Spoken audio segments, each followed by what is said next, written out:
Mesdames, Mesdemoiselles, Messieurs, chers amis de Canal Martinique Télévision, chers amis de LCL, vous qui nous regardez sur kmttelevision.com ou qui nous écoutez sur FM+, 88.9, vous qui nous regardez à Mayotte, à La Réunion, en Guadeloupe, en Guyane, en France et bien entendu en Martinique, bonsoir et bienvenue dans ce dialogue avec la presse. Nous aurons la douleur de l'animer ce soir en l'absence de Cindy. Cindy n'est pas là, elle est malade. Et je suis un peu surpris parce qu'il y a quand même 2 médecins sur le plateau. Elle aurait pu venir, mais bon, elle ne leur fait pas confiance, de toute évidence. Je ne sais pas si elle a tort ou raison. Merci beaucoup, docteur Montesieux, d'être là. Bonsoir à toutes et à tous. Bonsoir à Cindy. J'espère qu'elle ira rapidement mieux. Bonsoir, docteur Samuel Mpaye. Comment allez-vous? Très bien. Bonsoir à toutes et à tous. Il y en a un qui sera déçu, ce sera sans doute M. Chadet Donat Canrivière, que j'ai vu avant-hier, qui était un passionné de notre émission de télé et qui a pensé à Cindy au moment où je suis passé à son domicile, à Grand-Rivière. Et puis, je voudrais aussi dire un encouragement à M. Siko Jacques, qui est un des porteurs de la flamme olympique sur notre territoire l'année dernière, et que j'ai eu le plaisir aussi de rencontrer à son domicile et à qui je souhaite beaucoup de courage. Bonsoir Raphaël Vaugirard, comment allez-vous? Ça va très bien, merci. Alors, me revoilà parmi vous pour discuter, pour confronter nos idées et puis essayer d'éclairer notre population autant que possible. Ça ne vous intéresse pas de dire bonsoir aux gens? C'est pas votre truc. Non, mais comme ça a déjà été dit, bon, je vais pas ajouter bonsoir à tous, il n'y a pas de problème. Bonsoir, monsieur Larpier. Bonsoir, docteur Montesieux. Bonsoir, cher ami. Bon, voilà. On a respecté l'éducation que nous avons reçue de nos parents. Vous voulez parler, docteur Mpaye, des problèmes, sans doute importants, des urgences en Martinique, de l'hôpital Pierre-Joseph d'Akitman. Oui, c'est-à-dire que, pas parler, c'est faire le constat surtout, que, effectivement, sur notre territoire, en tout cas pour ceux qui sont passés ces dernières semaines aux urgences, ils ont pu constater les difficultés de prise en charge de notre CHU, qui sont liées à plusieurs problématiques. C'est l'absence, sans doute, de lits d'aval, c'est-à-dire qui permettent de faire partir les patients qui ont été vus vers des structures adaptées, des services ou des structures voisines adaptées, ou alors des lits d'amont, c'est-à-dire faire en sorte que les patients ne passent pas par les urgences pour arriver justement dans les services. Donc effectivement, ça a beaucoup pêché, mais ça a pêché aussi par manque de personnel. Quand on se rend bien compte qu'aujourd'hui, une bonne partie du personnel, ils ont vraiment travaillé à flux tendu pendant pratiquement tout l'été, c'est-à-dire juillet, août et septembre. Il n'y a pas d'été en Martinique. Oui, peu importe. Je voulais dire pendant les vacances, si vous voulez. Les grandes vacances. Et donc, ça a vraiment mis en difficulté, en tout cas éclairé d'un jour nouveau les difficultés de notre système, bon, que nous savons, que nous connaissons déjà en très grande difficulté, mais ça n'a fait qu'accentuer un peu plus encore ces difficultés. Actuellement, moi qui travaille par exemple à la clinique de la Tour, c'est une clinique d'hospitalisation à domicile, on a vu nos patients passer de à peu près 180 patients en début de mois de juillet. Aujourd'hui, nous sommes pratiquement à 280 patients de prise en charge en hospitalisation à domicile. Ça veut vraiment dire que là, il y a un vrai problème, parce que nous non plus ne sommes pas extensibles. Nous ne sommes qu'actuellement 9 médecins pour 280 patients. Ça fait beaucoup. Ah, ça fait c'est énorme. Ça fait trop. C'est énorme. Ça veut dire pratiquement une trentaine de patients par médecin dispatchés sur tout le territoire. C'est pour ça que je vous parlais de Grand-Rivière tout à l'heure. C'est-à-dire qu'il faut que je quitte le Robert pour aller faire une visite à Grand-Rivière pour la prise en charge d'un patient. Vous doutez bien que je ne vais pas aller là-bas tous les jours et que si vous regardez Grand-Rivière, il n'y a pas de médecin. Le premier médecin est à Basse-Pointe. Donc vous imaginez bien les difficultés de prise en charge sur le territoire et les difficultés qui arrivent à l'engorgement finalement de certaines structures indispensables que sont le CHU ou l'hôpital de Trinité. Donc il va falloir bien évidemment réfléchir à une organisation, mais je pense que l'ARS le fait déjà. Est-ce qu'il y a les moyens? Sans doute, puisque nous sommes au courant que des moyens ont été donnés pour le CHU pour qu'il puisse fonctionner. Mais il y a bien évidemment un problème de personnel à recruter qui malheureusement fait défaut sur certains postes, en tout cas pour rendre le système un peu plus efficient. Docteur Montesieux, est-ce que les médecins martiniquais et notamment le Conseil de l'Ordre, sont favorables au fait qu'on fasse venir des médecins de Cuba, par exemple. C'est une grande idée que je crois tous les Martiniquais responsables ont essayé de faire. C'est une idée qui, je ne sais pas si elle va réellement aboutir. Vous savez, le droit français, hein? Lors de la dernière pandémie de Covid, on a eu effectivement quelques médecins cubains qui sont venus renforcer les équipes. Porter main forte. Porter main forte. Comme ils sont allés dans beaucoup d'autres pays, dont l'Italie. Ils avaient commencé par l'Italie. Ça avait un peu défrayé la chronique. Mais, vous savez, les Cubains se font payer. Hein, et la France n'a pas dit qu'elle a de l'argent pour aller payer des médecins cubains. Hein, elle n'a pas encore dit ça. Et puis d'autant que la loi dit que pour exercer la médecine, il faut d'abord être français pour exercer la médecine en France, sur un territoire français. En tout cas, j'ai reçu du président de l'Ordre des médecins une lettre dans laquelle il me demande il demande à tout médecin martiniquais travaillant dans le privé, est-ce qu'ils veulent venir aider les médecins qui se trouvent dans le public, c'est-à-dire au centre hospitalier de Fort-de-France, en particulièrement la Ménard. Pourquoi? Alors, nous avons reçu également une lettre du responsable des urgences, très amer, le médecin chef de service, très amer, en nous disant qu'il n'a pas le personnel suffisant pour traiter les malades et qu'il n'est pas capable de faire les nuits, parce qu'il y a les nuits à faire les urgences, c'est jour et nuit, c'est pas seulement le jour. Quand c'est la nuit et qu'il n'a pas de médecin, qu'est-ce qu'on fait des malades? Et il nous demande est-ce qu'on peut venir prêter main forte à son équipe, hein, qui se trouve au CHU, pour pouvoir prendre en charge les malades martiniquais.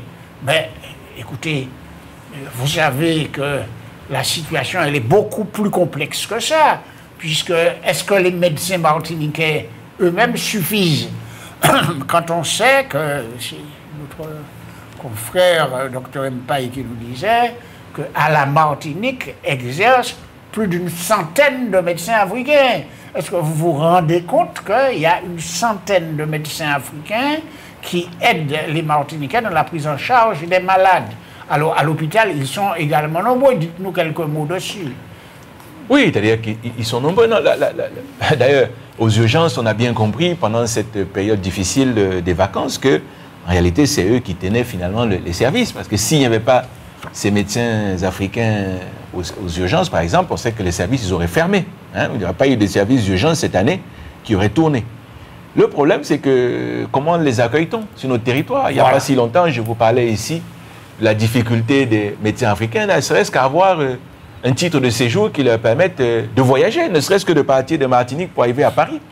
Puisque tous les 3 mois, ils sont obligés d'aller pointer à la préfecture pour qu'on leur donne un papier, un certificat qui n'est même pas une carte de séjour pour leur permettre de se déplacer. Conclusion, il y en a plein qui repartent sur la France et qui refusent de revenir. Donc nous allons être de plus en difficulté. Et puis deuxièmement, en termes de paye et de salaire, je tiens à dire que des fois, quand on les embauche, ce sont des pas durs, on les embauche avec des salaires qui sont des fois la moitié de ce qui est embauché en même service, au même niveau d'études. Des fois même, ils sont plus qualifiés que les médecins qui sont français. Donc je pense qu'il y a là un travail qui a à faire pour pouvoir, les faire garder les meilleurs, parce que bien évidemment, c'est au pied du mur qu'on voit si quelqu'un est un bon médecin ou pas, mais qu'à la fois, on puisse garder les meilleurs parmi eux, mais surtout qu'on leur donne les conditions d'exercer dans de bonnes conditions. Si je vous donne un salaire, vous êtes médecin africain, votre famille vit d'abord parce qu'on ne leur donne que des contrats de 3 mois, je vous disais tout à l'heure, ils n'ont pas de carte de séjour. Votre femme et vos enfants sont, je ne sais pas moi, à Dakar ou à Abidjan ou à Yaoundé.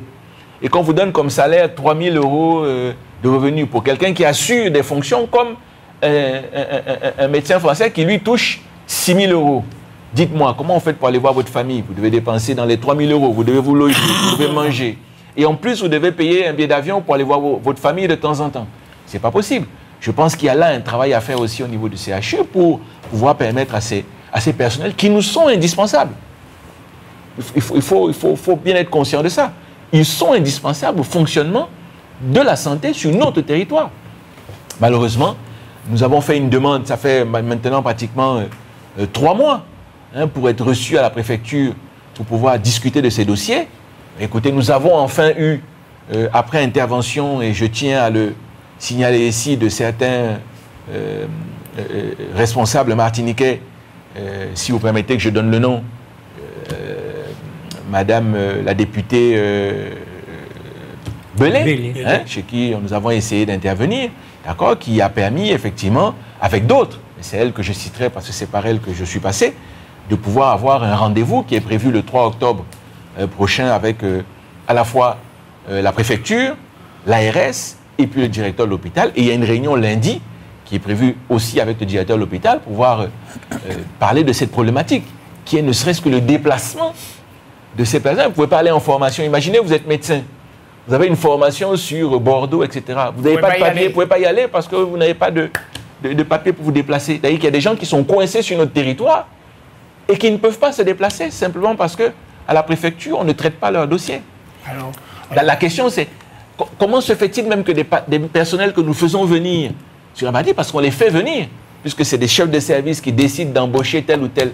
Comment se fait-il qu'à l'hôpital, par exemple, il n'y a pas un service chargé de gérer ce type de problématique? Parce que le type, quand il va tous les 3 mois, ça veut dire qu'il prend une journée de travail pour aller s'occuper de ses papiers à la préfecture tous les 3 mois. Je ne sais pas si vous vous rendez compte, avec l'incertitude même qu'il soit reçu.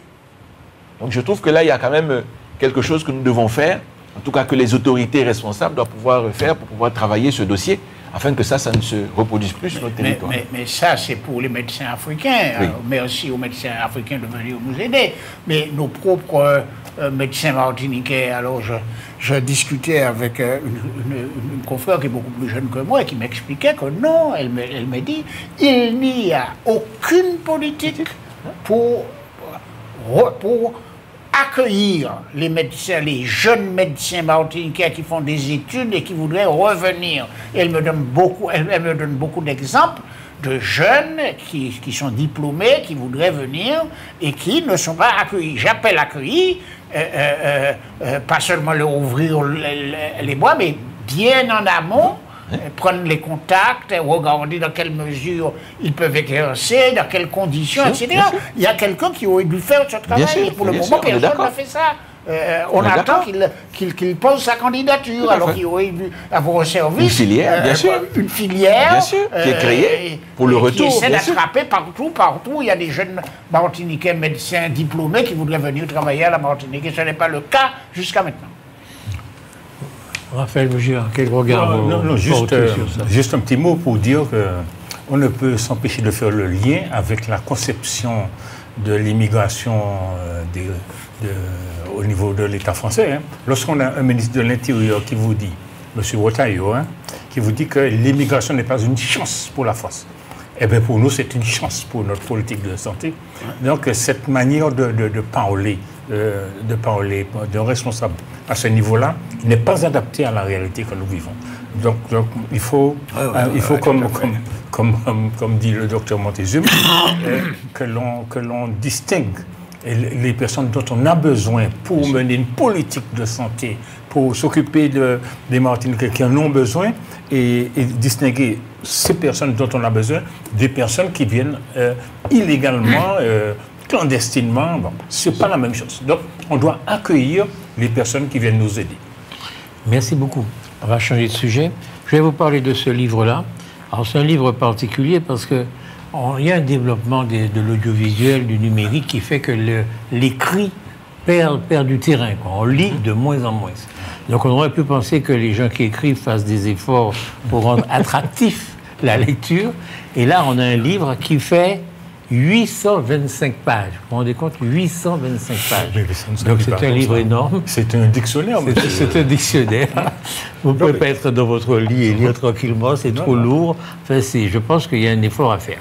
Mais passer cette observation sur la forme, il faut parler du fond. Ce livre s'appelle « Traite des Blancs, génératrice des traites des Noirs ». Comment a été implanté l'esclavage en Afrique subsaharienne, c'est-à-dire en Afrique noire. Et c'est un livre de Kinvi D. Lagosa. C'est un Logosa. Il faut Logosa. Il faut absolument. Il coûte combien? Il coûte 32 €. C'est un livre pas facile à lire parce qu'il est gros, ça, mais il faut le lire, il est important. Et je vous lis simplement parce qu'il y a un moment où on dit ce qu'il y a dedans. Dans cet ouvrage, nous montrons rigoureusement que l'institution sociale qu'était l'esclavage n'existait pas dans les sociétés vitalistes subsahariennes, pré-chrétiennes et anté-islamiques. Du fonctionnement endogène propre de ces dernières sociétés ne pouvait émerger l'institution esclavage. Voilà, c'est ça qu'il y a dans ce livre, c'est montrer comment l'esclavage est né en Afrique, etc. Le docteur Montezuma est tout excité là, il est tout content, parce qu'il a toujours dit qu'il n'y avait pas d'esclavage en Afrique, etc. Et que ce sont les Blancs qui l'ont fait venir, les Blancs et les Arabes qui ont fait venir. Et c'est ce qui est démontré dans ce livre, c'est que c'est effectivement beaucoup les religions, tant protestantes que chrétiennes, qui ont véritablement accompagné l'esclavage tout au long de son histoire, tant en Afrique que chez nous aux Antilles. Donc pour être bien informé, il faut lire ce livre. Je le répète, Traite des Blancs, génératrice des traites des Noirs, comment a été implanté l'esclavage en Afrique subsaharienne. Voilà, c'est ce livre-là. Et puis je voulais attirer votre attention sur un fait qui est amusant. L'autre fois, je suis allé à la Cultura, enfin j'y vais assez souvent, je suis allé et je regardais les livres, et on peut prendre un livre et toujours feuilleter un peu pour voir un petit peu ce qui se passe. Tous les livres, on peut faire ça, sauf un seul, qui était bien machin, on ne pouvait pas l'ouvrir, quoi. Et c'est un livre que j'ai lu et qui est écrit par quelqu'un d'ici et qui est particulièrement mal écrit. J'ai jamais vu un livre aussi mal écrit de ma vie. Je vois déjà. Non, mais qui est mal écrit au sens des fautes de français, des fautes de tout ça. Et c'était le seul livre qu'on ne pouvait pas feuilleter. Et j'ai compris pourquoi Cultura avait fait en sorte qu'on ne puisse pas le feuilleter. Comme ça, c'est clair, on l'achète, mais bon, ça m'a beaucoup amusé. Oui, quoi. En tout cas, concernant ces nouveaux écrits sur l'esclavage, je crois que c'est une chose très importante, parce que vous savez, c'est un phénomène que les Martiniquais ne connaissent pas. D'abord, les Français ne connaissent pas bien, mais que les Martiniquais, qui sont les premiers concernés, connaissent très mal ce que c'était que l'esclavage aux Antilles, ce que c'était que l'esclavage aux États-Unis, ce que c'était que l'esclavage dans les colonies françaises et anglaises.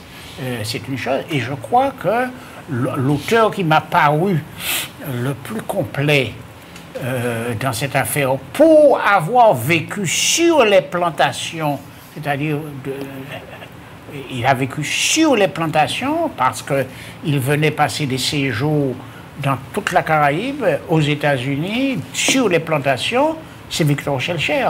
Et Victor Schœlcher a écrit plusieurs livres sur l'esclavage, où vraiment il raconte par le menu, par le détail, comment ça se passait sur ces plantations. Et je crois que les Martiniquais gagneraient à le lire et à le relire, parce que c'est quand on s'imprègne de sa propre histoire et qu'on sait d'où on vient qu'on peut aller de l'avant. Enfin, ce livre-là, quand même, ça parle de l'esclavage de façon très générale. Que ça parle depuis l'Antiquité, ça va sur les Arabes. C'est vraiment un livre très, très complet sur l'esclavage. Il est vendu à Cultura. Vous l'avez eu où? Non, je l'ai... On me l'a fait venir. D'accord. Mais je pense qu'il est à Cultura. Ça vaut vraiment le coup. Donc, Kevin Logosa. Oui. Kevin Logosa. Mais c'est là que c'est un ouvrage comme ça.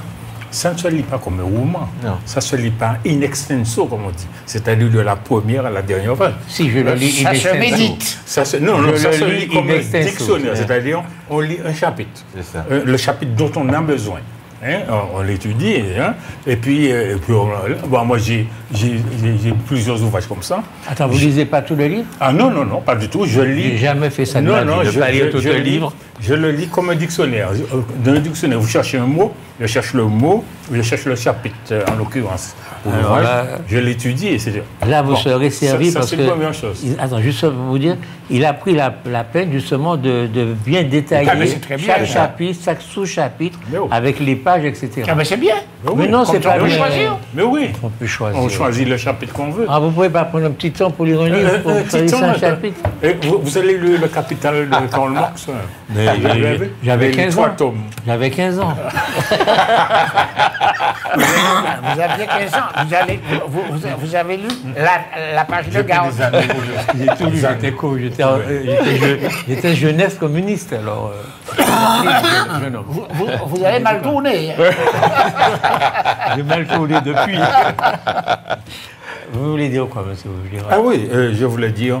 bon, le sujet, écoutez, hein, je vais citer François Fanon qui dit, écoutez, je ne suis pas esclave de l'esclavage. Hein.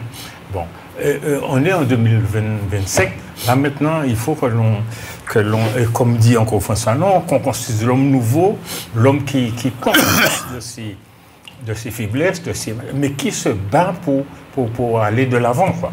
Alors, mais lire un livre sur l'esclavage, c'est pas condamner l'esclavage, c'est pas faire la guerre. C'est encore vouloir expliquer, comprendre lequel a commencé. Bien sûr qu'il faut comprendre ça. Mais non, mais là maintenant, on a besoin de... Vous qui nous parlez tout le temps de l'intelligence artificielle, tout ça. Oui, c'est maintenant qu'on a besoin de nous investir dans des choses. Oui, mais ça n'empêche pas. Pour transformer notre monde. Ça n'empêche pas. Et le maîtriser. Et non pas encore, maintenir d'incessantes discussions sans fin, quoi. Enfin bon. Monsieur Montezuma va vous répondre. Je suis pas d'accord avec vous. Hein. Non, mais de façon, je suis d'accord qu'on ne soit pas d'accord. Attendez. Je suis d'accord qu'on ne soit pas d'accord avec les sottises. De façon psychanalytique, si effectivement vous ne savez pas, vous ne comprenez pas, vous ne connaissez pas ce qui s'est passé pour vous avant, vous ne pouvez pas vous projeter dans l'avenir. Parce que vous allez vous trouver en face de force que vous n'allez pas comprendre.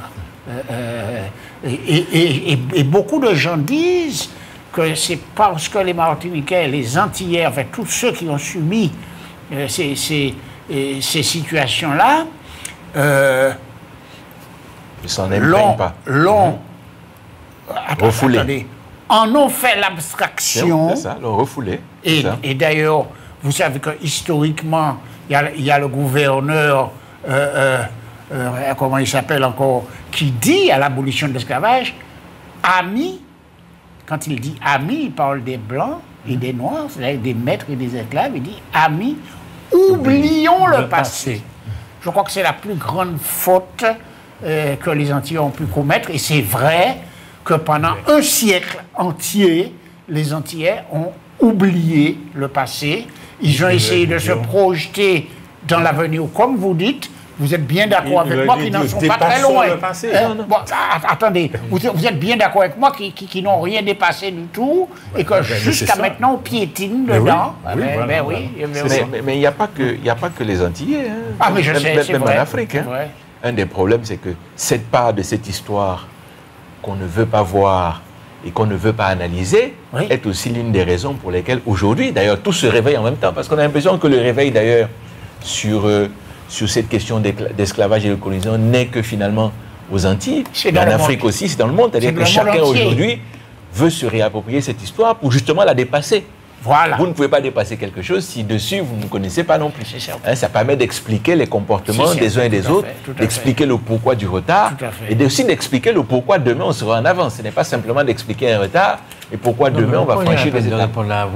Il faut connaître l'histoire, c'est évident. Ah oui, il faut connaître l'histoire, c'est ça qu'on n'apprendrait pas l'histoire. Si on était d'accord avec M. Vaugirard. Vous voulez parler de M. Sarkozy. Il ne s'agit pas de comprendre le monde, il s'agit de le transformer. Oui, mais avant de le transformer, il faut le comprendre. Il faut le comprendre et le connaître. Tous les détails. Le comprendre et le connaître pour mieux le transformer. Est-ce que vous le connaissez, vous? Pourquoi vous êtes derrière moi? C'est une question sincèrement, est-ce que vous pensez que vous le connaissez bien? Quoi? Votre passé? Oui. Vous êtes sûr? Oui. Je ne suis pas certain. À vous écouter parler, je ne suis pas certain. Donc, il va trouver une question difficile. Non, je n'ai il va pas me de la question. poser. Mais je vous dis, à vous répondre. écouter parler, je ne suis pas convaincu. Non, bien sûr, mais ça ne m'étonne pas. Bon, jeune homme. Non, Sarkozy, pas lui. question. Non, Sarkozy, c'était lui, c'était pas moi. Ah, c'est vous qui avez parlé de Oui. M. Sarkozy?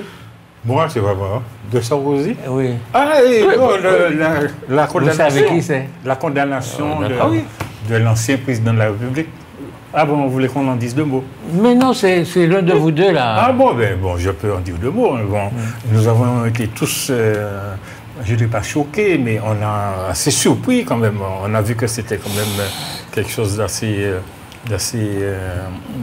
monumental, la condamnation. Mais il a été condamné déjà. La condamnation. Non, mais cette fois à la prison. À 5 ans de prison. Mais la dernière fois aussi. Non, mais il avait le bracelet électronique. Mais il a été condamné. Mais cette fois, on veut le faire dormir en prison.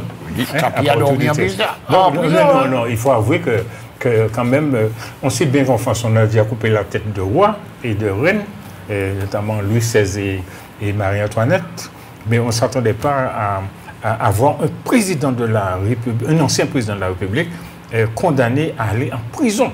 Bon, donc ça nous a... Mais ceci étant dit, en même temps, on ne peut pas, dans une société, dans une république, c'est-à-dire un système d'organisation de la société où on doit proposer l'exemplarité et en même temps l'honnêteté, ne pas donner raison à la justice qui doit remettre sous les rails la société.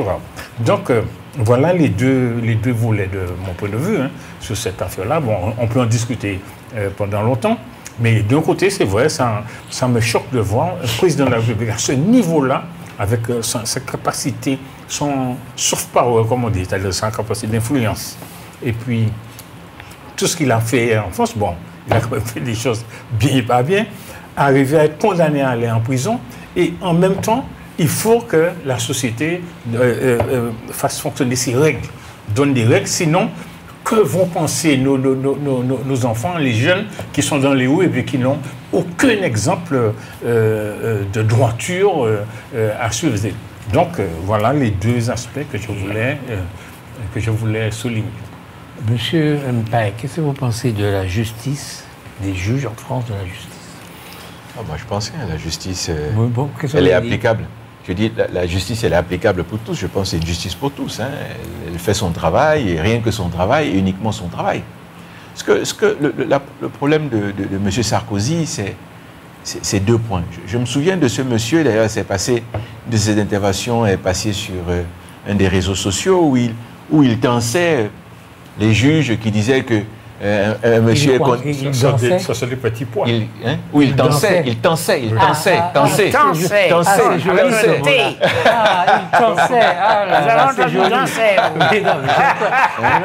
Vous êtes bien antillais. Vous dansez. Oui, où il tensait l'assistance en disant qu'il avait mis en place ce qu'on appelle les peines planchées. Et que voilà quelqu'un qui était condamné 17e fois, et quand il est condamné 17 fois, est-ce qu'on ne va tenir compte de la 17e fois que pour le condamner? Non, on doit tenir compte de tout son parcours de criminel pour pouvoir le condamner. Donc, vu les nombreuses condamnations qu'il a, je pense qu'on a tenu compte sans doute de toutes les condamnations qu'il a déjà eues pour pouvoir avoir celle-là. Ça, c'est la première des questions. La première des choses. La deuxième chose que je dirais, c'est que les lois sont faites par qui? Par les politiques. Merci. Les lois sont faites par des politiques.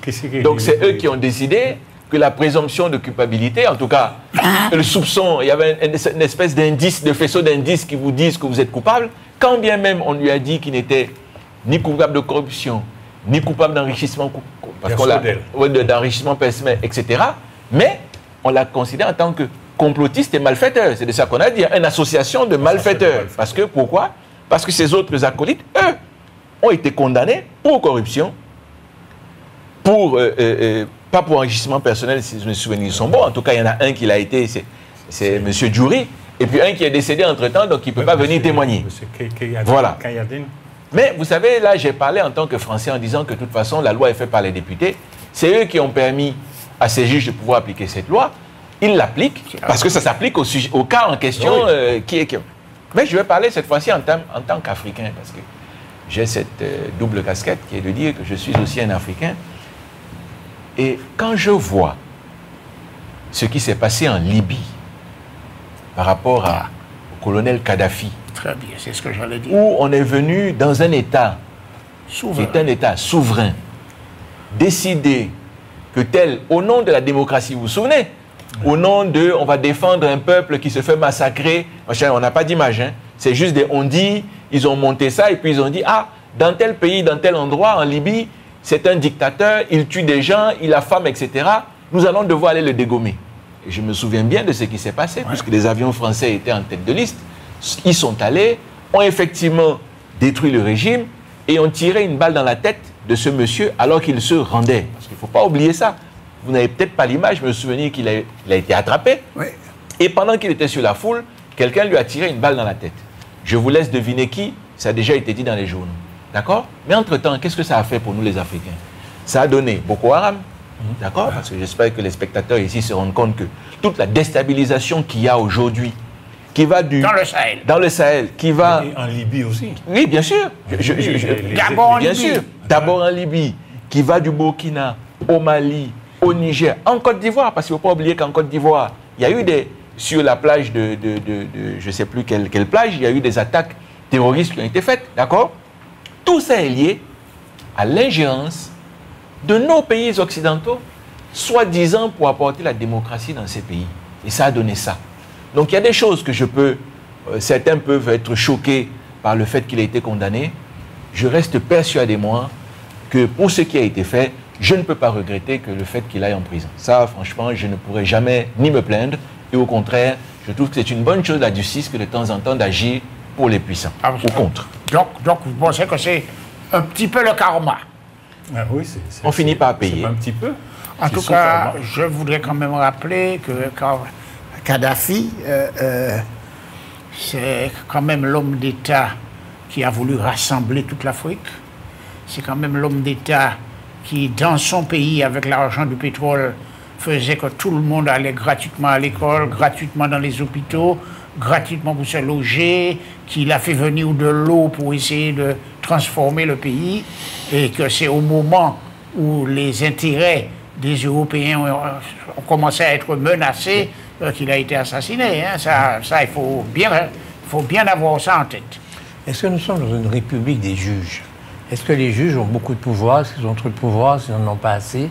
Parce que c'est vrai qu'on se rend... Bon, un juge décide qu'un ancien président ira en prison, mais il aurait pu décider qu'un actuel président aussi a des problèmes. Les juges peuvent juger n'importe qui à n'importe quel moment. Pour un président en exercice, c'est un peu différent. Bon, il y a une cause spéciale. Vous avez ceux qui disent ça, c'est ceux qui sont nostalgiques de l'époque où les politiques faisaient faire aux juges ce qu'ils voulaient. Exactement. Ceux qui disent quoi? Oui. Ceux qui disent que actuellement c'est les instructions ministérielles, bien sûr.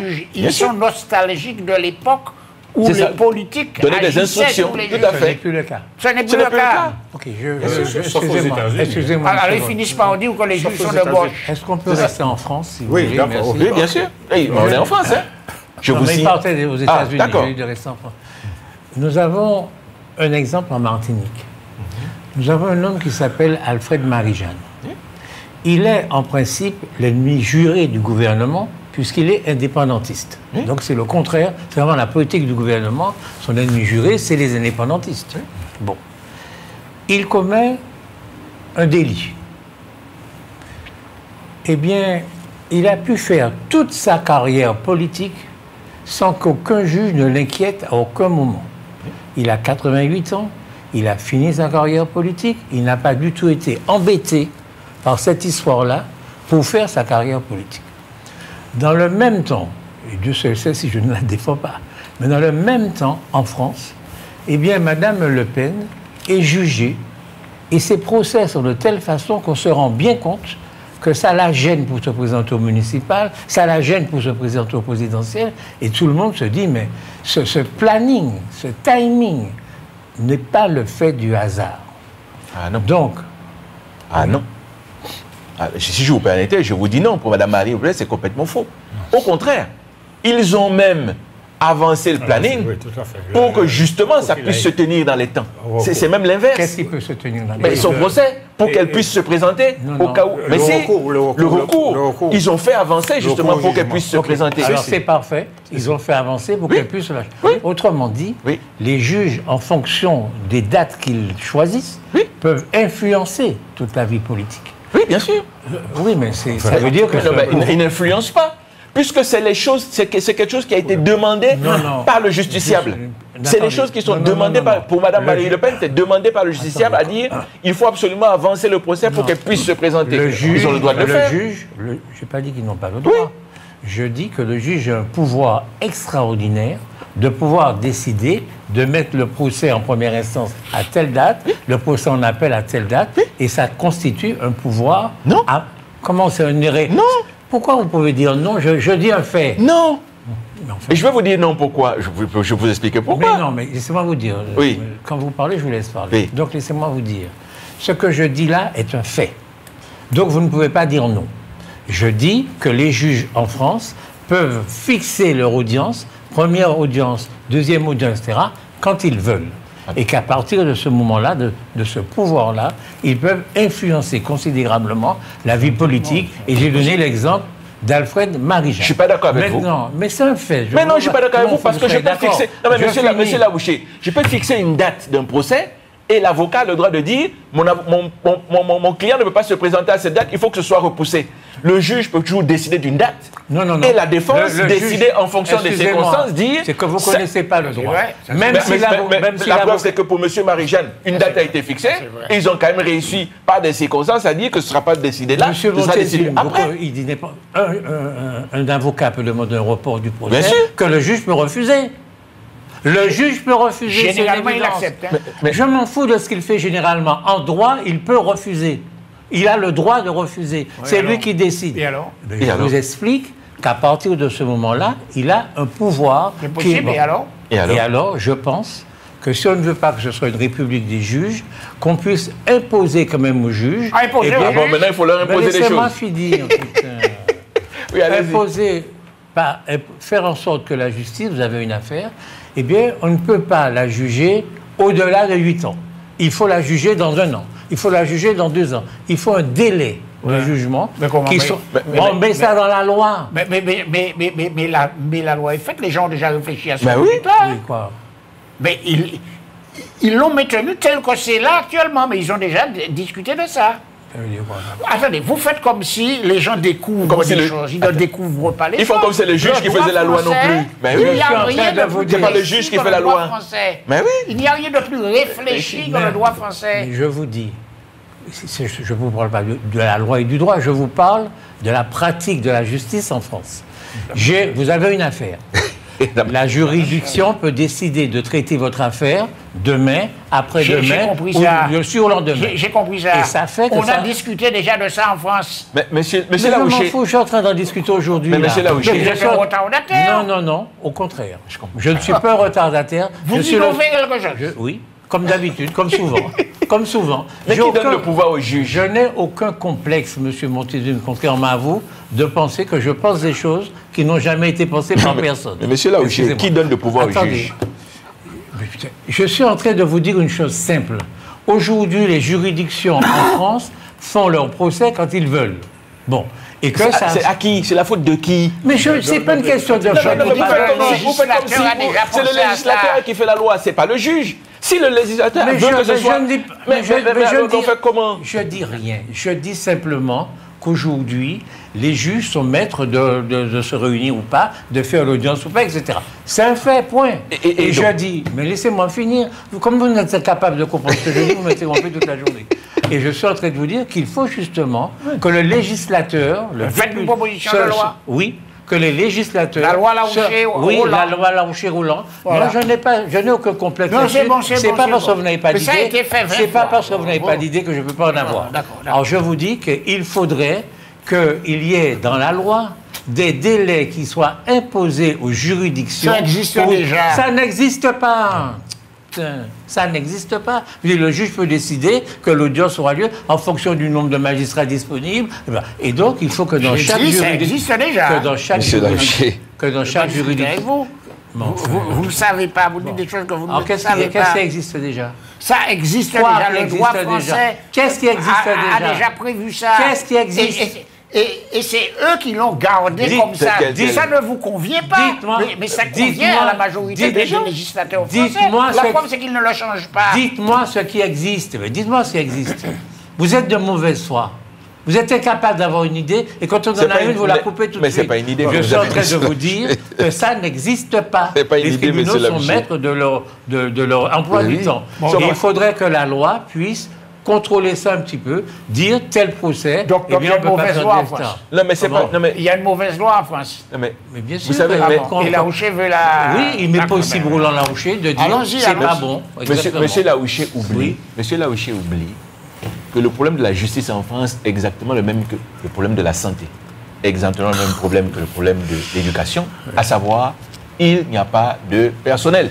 Eh bien voilà, il faut régler ce problème de personnel. Oui, il aurait fallu tout ça. C'est pas avec un bâton magique, monsieur Larouché. Oui, vous allez sur un autre sujet là. Si la justice prend du temps, c'est parce que derrière, il n'y a pas de personnel. Vous savez combien il y a de juges, de greffiers et comment on appelle ça, de magistrats sur notre territoire par rapport à la position. La même chose en Allemagne, vous pouvez comparer. Ça n'a rien à voir. Ça n'a rien à voir. C'est pratiquement le double. Vous êtes malade. Comment ça, Des fois, je me demande si vous êtes normal. Parce que je dis simplement, c'est une question. Une fois qu'on aura décidé que les procès doivent avoir lieu dans 3-4 mois, on devra donner aux juridictions les possibilités en ordre de faire les procès. Et là, vous allez dans le sujet. Alors, mais comme il n'y a pas d'argent, on fait comment? On devra donner... Mais ce n'est pas le débat s'il y a de l'argent ou pas. Je suis en train d'être sérieux de vous dire qu'au niveau de la loi, au niveau législatif, le justiciable pourrait se dire « j'ai un procès », eh bien je sais que ça ne va pas dépasser 1 an. Je serai jugé avant 1 an. Je serai jugé avant 3 mois. Ça doit être cadré dans la loi. C'est tout ce que je dis et c'est une évidence. D'accord. Oui, monsieur. Enfin, je veux dire, un petit peu pour arbitrer. On n'arbitre rien du tout. C'est moi qui ai raison. J'ai raison. Mais bon, vous n'avez qu'à me donner raison. C'est l'arbitrage qu'il faut. Malheureusement, je ne vais pas vous donner raison. Parce que je veux rappeler que la justice en France est organisée à 3 niveaux. Le jugement de première instance, l'appel et la cassation. Tout à fait. Bon, donc le même juge n'intervient pas dans ces 3 niveaux. Oui. Par contre, là, vous avez un petit peu raison, c'est dans la marge d'appréciation du juge pour la date de la fixation des appels. Parce que vous sembliez dire que s'il y avait un gouvernement des juges qui décide de l'agenda par rapport à débat. Par exemple, dans le cas de Mme Marine Le Pen, peut-être pour l'empêcher de se présenter aux élections présidentielles. Je pense qu'il y a effectivement une petite marge d'appréciation des juges. Une petite marge. Il y a une marge. Mais le schéma global reste le même, c'est-à-dire, elle a été jugée en première instance, elle est en appel. Mais évidemment, c'est la loi. Mais je veux dire que son appel aurait pu être dans 10 ans. Oui. Son appel aurait pu être dans 10 ans. C'est insupportable. Elle a été favorisée en avançant. Voilà. Eh bien, il y a des appels, 8 ans après, il n'y a toujours pas d'appel. Je dis au gouvernement français, en le petit nègre de Renéville, je dis au gouvernement français, il faut changer ça. Il faut que la justice puisse avoir des règles plus strictes. Pour masquer le fait qu'elle a pris l'argent. Qui permet laisser Marine Le Pen tomber, laisser Marine Le Pen reculer. Les juges sont des gens certainement honnêtes et tout ça. Oui, pour l'argent, le mec n'a pas les moyens de faire son travail. Donc, il y a des gens qui attendent un procès pendant des années, qui attendent un appel pendant des années. Pendant ce temps, ils sont angoissés, ils ne savent pas quoi faire. Il faut arrêter ça. Bon, maintenant que vous avez, comme d'habitude, systématiquement été opposé à ce que je dis, on va changer de sujet. Vous aimez ça, hein, votre paranoïa est très cultivée. Paranoïa, voilà. Et voilà. Non, mais c'est rigolo. Vous voulez parler du congrès des élus? C'est qu'est-ce qu'il va parler? Mais je ne sais pas là. Non, c'est pas moi. Le congrès des élus, c'est pas moi. Sujet dans mon bureau, c'est pas moi le congrès des élus. C'est lui qui voulait parler du congrès des élus. Mais oui. Mais Montesquieu voulait en parler aussi. Non, mais on en a parlé la dernière fois. Bon, vous ne voulez plus en parler, mais ça non, attendez, parce que... Non, mais on l'a quand même reporté. Ce serait bien qu'on en reparle du report. Ça a été reporté? Mais oui. Oui, ça a été reporté en septembre. Voilà. Ah oui, c'était prévu. Et puis là, maintenant, c'est tout à fait au début octobre. Le 3 octobre. Voilà. Oui. La semaine prochaine. Alors, je veux rappeler que le congrès des élus, c'est une disposition qui a été mise en place par la loi d'orientation de l'outre-mer en 2000, sous Lionel Jospin, hein, je veux le rappeler, et qui permet au territoire d'outre-mer, au territoire ultramarin, de proposer des évolutions institutionnelles. Donc, on a bénéficié déjà de référendum et d'une évolution en 2011 où on a créé la CTM qui s'est substituée à la région et le département. Bon, maintenant, le Congrès des élus, dont la fonction est de proposer des évolutions institutionnelles, je propose d'aller encore un petit peu plus loin parce qu'il y a des choses à régler, il y a des améliorations à apporter, il y a sûrement des projets à mettre en œuvre. Donc, la CTM s'était proposé d'organiser un congrès en septembre. Mais avec les perturbations au niveau de l'État français, le gouvernement qui tombe les uns après les autres, hein, je pense que ça a perturbé l'agenda de la CTM. Mais ce qu'on a dit la dernière fois, oui. On a rappelé tous les pouvoirs oui. que nous avons à la Martinique depuis l'abolition de l'esclavage, la mise en place du Conseil général dans les années 1870 à la Martinique, la départementalisation, la décentralisation, l'élargissement de la décentralisation, tous les pouvoirs locaux que nous avons donnés et toutes les habilitations que nous avons demandées en plus. Oui. Alors la question, si vous voulez aujourd'hui, qui est importante, si vous pouvez nous le dire, c'est qu'est-ce qu'on veut le plus. Puisqu'on a, parce que sinon on pourrait croire qu'on n'en a pas. Alors, je disais donc qu'il y a des gens qui disent vous avez déjà une habilitation sur l'eau, sur les ordures, mais sur les ordures ménagères, sur le transport. Donc, la question c'est, puisque nous avons déjà des pouvoirs locaux, quels sont ceux qui nous manquent, qui pourraient nous permettre, je suppose, d'améliorer encore ce que nous avons. Parce que d'après ce que j'ai compris, il y a quand même certaines choses, certains pouvoirs qui pourraient nous permettre d'améliorer ce que nous avons actuellement. Monsieur, je sais que vous êtes juriste. Est-ce que pour être autonome, il faut toucher à la Constitution? Si on veut donner l'autonomie à la Martinique. Ah oui. Non, on n'a pas parlé d'autonomie, là, monsieur Laouché. La Nouvelle-Calédonie dispose du titre 12. Non, mais c'est pas de ça qu'on parle là. Non, mais je dis, il a dit la Constitution. Je prenais le cas de pays. Attendez, la personne qui a eu l'idée du Congrès, qui réunit le Congrès, a clairement dit qu'il s'agira de savoir si oui ou non on peut demander l'autonomie. D'accord? Il l'a dit de sa bouche. Alors bon, allez-y. Ça ne veut pas dire que forcément, mais c'est une possibilité, on peut éventuellement. Non, j'étais en train de dire qu'on a des choses à régler. Par exemple, l'eau. On a vu les crises, on est en pleine crise de l'eau, là. La distribution d'eau avec... mais c'est parce qu'ils demandent. Non, mais attends, laisse-moi dire, on a un problème. Pour la création d'une filière de l'eau en Martinique, on a les 3 EPCI qui ont leur réseau de manière, je n'ose pas dire autonome, puisque... Et on n'arrive pas à avoir une autorité unique parce que personne ne peut se substituer à ces 3 entités pour dire, bon, on va faire de telle manière. C'est pourquoi non, personne ne peut le faire pour l'instant. C'est pourquoi la CTM a besoin d'une habilitation pour demander le pouvoir de maîtriser la filière de l'eau. Attendez, juste. Oui. Si vous comparez... C'est un exemple. Mais non, mais justement, prenons cet exemple. Si vous comparez, la Guadeloupe a beaucoup plus de problèmes que nous sur l'eau. Oui. D'accord. Alors, mais ça n'empêche que nous en ayons, nous aussi. Oui. Bon, je ne suis absolument pas certain que c'est les 3 vendeurs d'eau, que c'est en les réunissant qu'on va améliorer la situation. Hein. Moi, par contre, je suis persuadé d'une chose, c'est que la ressource elle-même, la ressource en nous, c'est-à-dire là où on va la capter, que ce soit des forages ou que ce soit des prises d'eau en rivière, là, je suis d'accord qu'on puisse avoir une politique commune. Hein? Bon, d'accord. Mais attendez, mais c'est pas ce qu'ils demandent. Ils disent que actuellement, les pouvoirs que nous avons ne sont pas suffisants pour le développement de ce pays-là. Bon. Alors je vous demande, est-ce que vous savez dans quel secteur nous pourrions avoir davantage de pouvoir pour nous permettre d'avancer? Alors je vais vous dire quelque chose. Mais pourquoi vous ne le laissez pas répondre? Parce que sur ce j'ai envie de répondre. Et donc, allez-y, monsieur Bogira. Non, j'allais dire à notre ami Montezum que la question de l'eau. Non, mais attends, mais c'est un cas concret. Oui, vas-y. C'est un cas concret, puis ça intéresse les gens. On a une problématique. L'eau est produite dans un territoire au nord, majoritairement. Et les autres, et comme par hasard, des populations, des abonnés n'ont pas d'eau dans le secteur où l'eau est produite. Merci. Oui. Où l'eau est produite. Oui. D'accord? Donc, il faut trouver un système pour que tout le monde ait le droit d'accéder à l'eau.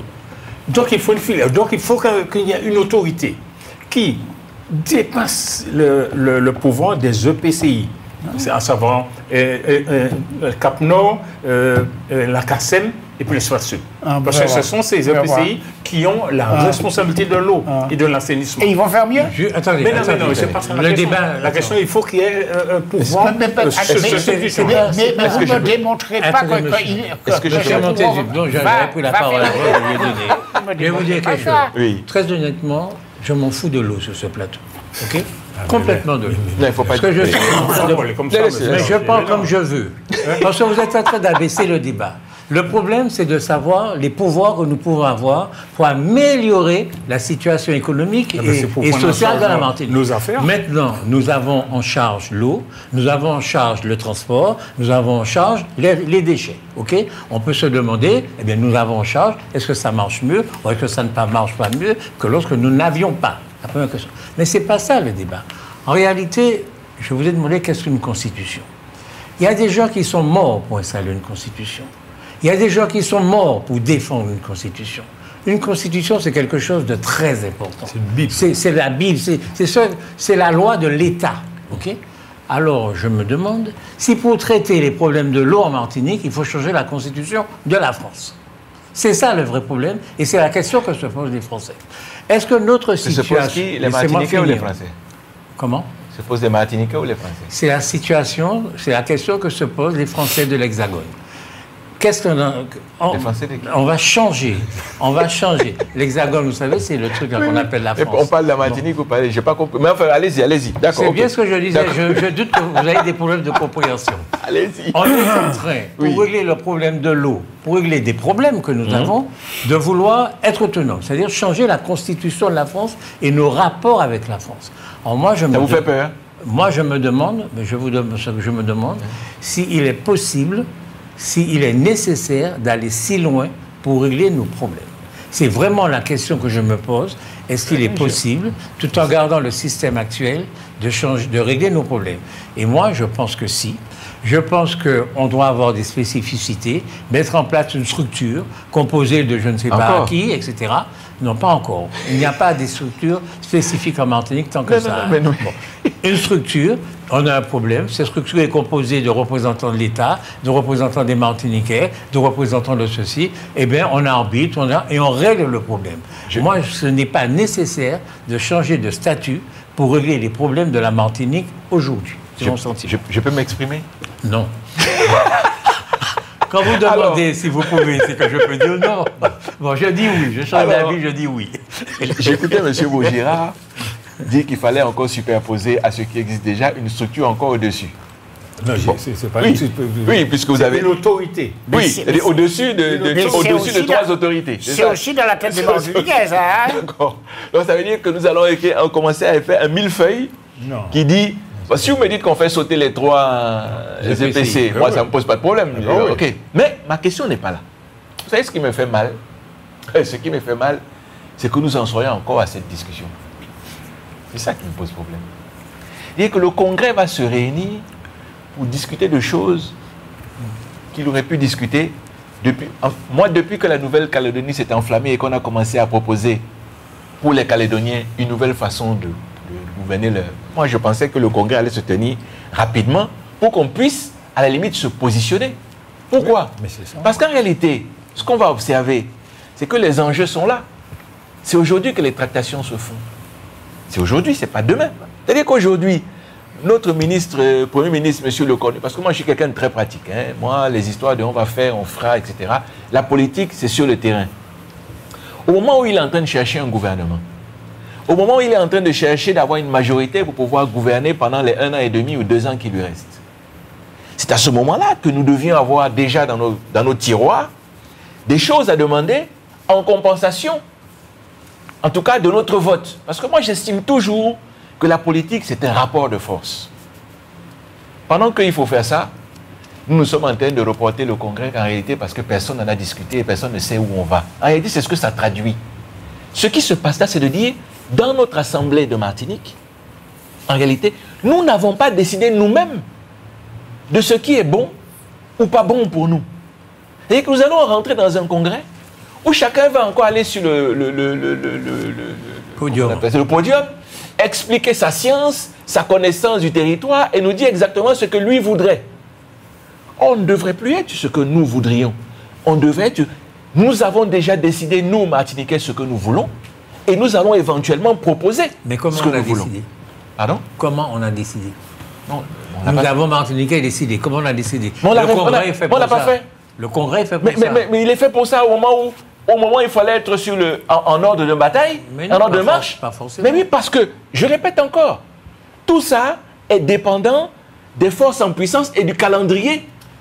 Oui, mais il n'y a même pas de gouvernement en France, on n'est pas pressé. Mais justement, mais si. On n'est pas pressé. Mais parce que la discussion se fait avant qu'il y ait le gouvernement. La discussion ne se fait pas après. Mais peu importe, on va perdre 1 mois, 2 mois. Comme d'habitude, ça fait 50 ans qu'on le perd. Mais c'est ça le problème. Le problème, c'est que ça fait 50 ans qu'on le perd. Et à chaque fois que nous avons l'occasion de pousser nos billes, c'est à ce moment-là... Pourquoi vous dites qu'on a une occasion? Il n'y a pas de gouvernement pour l'occasion. Mais expliquez bien, je ne sais pas si vous me comprenez. Non, je ne comprends pas. Je suis en train de dire que justement, il ne faut pas attendre. C'est pendant que le gouvernement se cherche une majorité. C'est pour ça qu'il faut un congrès, là. Il est dans 2 jours. D'accord, ok. Et si le gouvernement sort demain?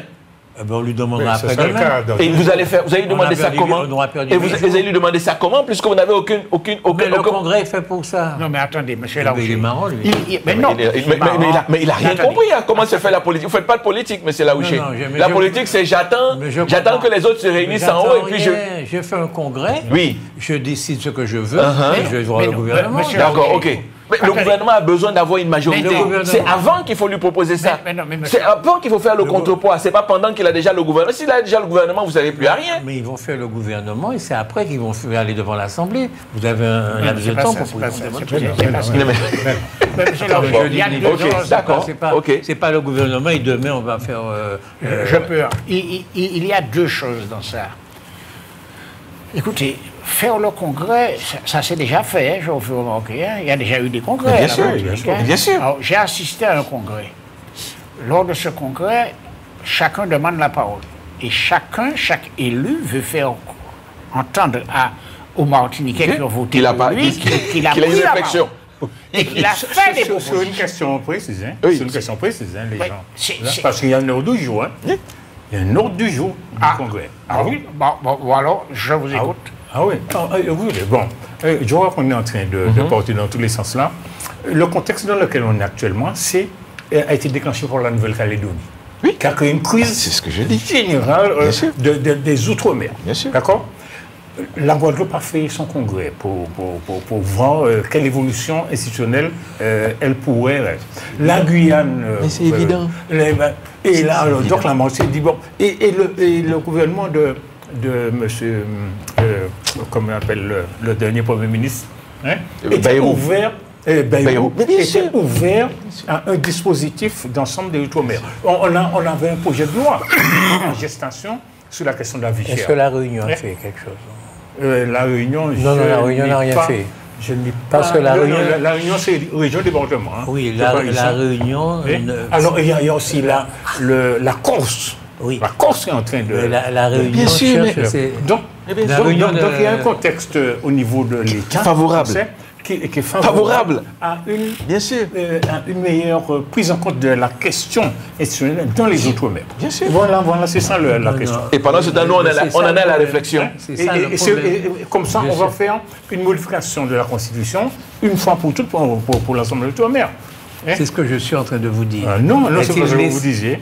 Je dis, est-il nécessaire d'en aller à la Constitution pour faire des règles qui nous permettent de mieux nous en sortir? Absolument. Ma conviction, c'est que ce n'est pas nécessaire. Ah non, moi je vous dis que c'est nécessaire. Alors, je vais donner le cas de 5 Omicron, que l'on ne connaît pas, parce que, bon, il n'y a pas de nègre là, il n'y a pas de... il n'y a pas eu de colonie. Voulez-vous dire que c'est les nègres qui posent problème? C'est d'accord que c'est les nègres qui posent problème. En tout cas, ça a été colonisé depuis la conquête. Depuis la conquête. Ce sont des pêcheurs de terre neuve. Non, mais depuis la conquête du Canada, hein, d'accord?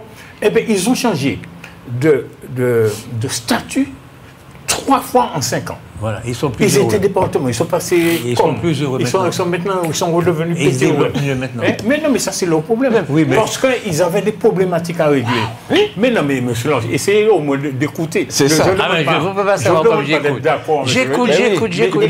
Moi, je suis d'accord. Je vous dis que la Nouvelle-Calédonie est Saint-Pierre-et-Miquelon qui ne se fait pas entendre et qui a donné la ministre Brigitte Jourdain, je crois, qui était désormais. Ce territoire a changé 3 fois de statut en moins de 5 ans. Oui. C'était pour régler des questions de fiscalité, octroi de mer, etc. Parce que les dispositifs qui leur étaient proposés ne leur convenaient pas. Bien sûr. Ils ont demandé, bon, nous ne voulons plus être département. Ils étaient département comme nous. Ils ont dit, bon, nous parlons ça encore. Non, ils ne parlent pas créole.